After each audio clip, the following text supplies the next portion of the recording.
മതമേതായാലും മനുഷ്യൻ നന്നായാൽ മതി. വാദിക്കാനും ജയിക്കുവാനും അല്ല, അറിയാനും അറിയിക്കുവാനും ആണ് വിദ്യ.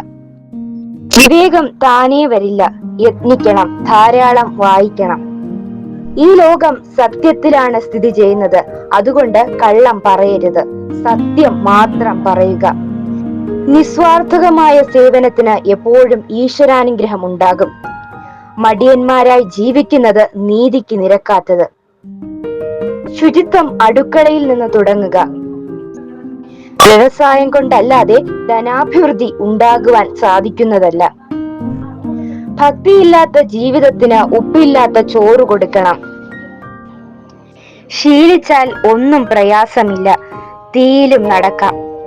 കൃഷി ചെയ്യണം, കൃഷിയാണ് ജീവരാശിയുടെ നട്ടെല്ല്. നാം ദൈവത്തിന്റെ പ്രതിപുരുഷൻ മാത്രം, ശരീരം വെറും ജഡം. അനാവശ്യമായ ധനവ്യം ഒരു മംഗളകർമ്മത്തിനും പാടില്ല.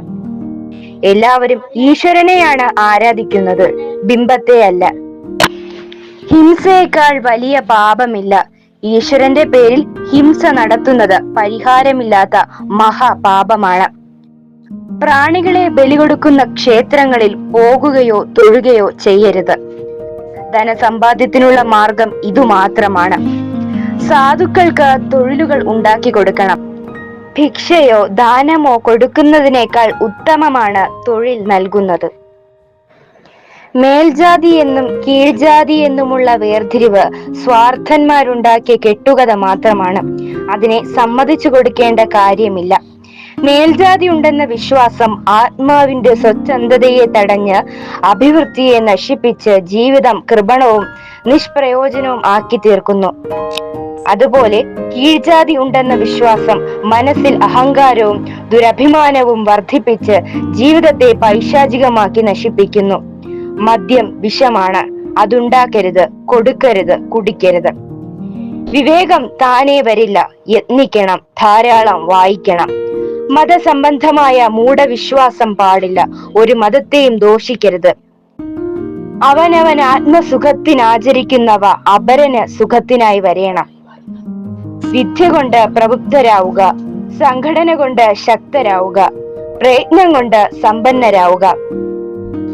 ജാതിഭേദം മതദൂഷ്യം ഏതുമില്ലാതെ സർവരും സോദരത്വേന വാഴുന്ന മാതൃകാ സ്ഥാനമാണിത്. ഇനി ക്ഷേത്ര നിർമ്മാണത്തെ പ്രോത്സാഹിപ്പിക്കരുത്.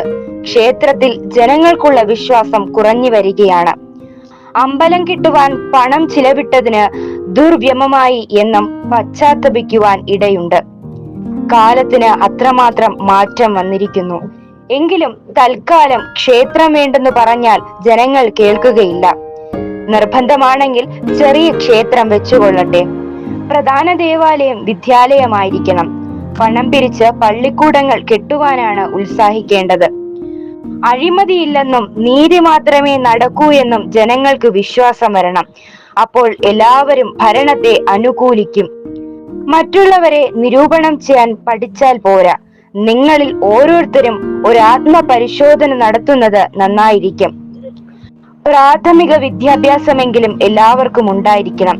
വിദ്യയാണ് ഇരുകാലി മാടുകളെ യാഥാർത്ഥ്യ മനുഷ്യരാക്കി തീർക്കുന്നത്.